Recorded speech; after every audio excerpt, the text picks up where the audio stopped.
When you have a name like Alejandra Kim, teachers always stare at you like you're a typo on the attendance sheet. Each school year, without fail, they look at my face and the roster and back again. Like they can't compute my super Korean face and my super Spanish first name. Multiply that by 8 different teachers for 8 periods a day, and boom. Welcome to my life at Quaker Oats Prep. I mean, Alejandra is like the Jessica of Spanish girl names. Basic as all hell. It's not like my parents named me Hermenegilda or Xochitl, and yet people still find 1,000,001 ways to butcher my name. I've been called 1.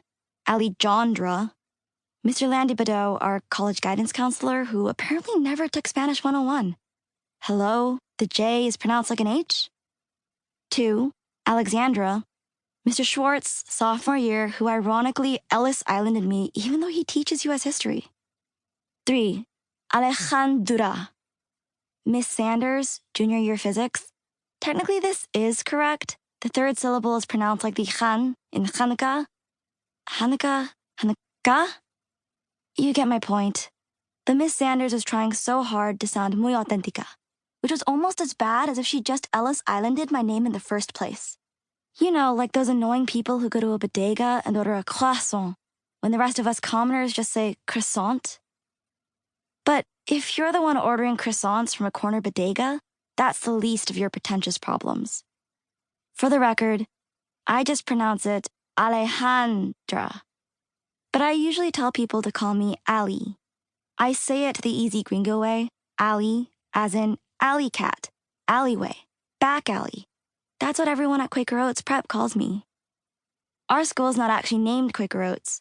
It's officially an austere preparatory school, named after a Quaker from the 1600s who was literally burned at the stake for trying to better humanity.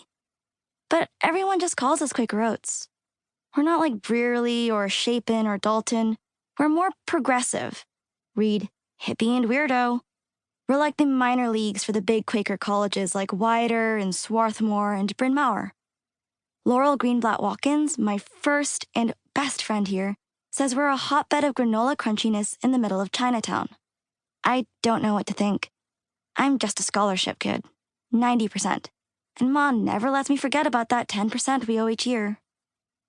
Back in my neighborhood in Queens, they call me Ale, except when Ma gets super pissed. Then it's all, Alejandra Veronica Kim, andate a tu cuarto.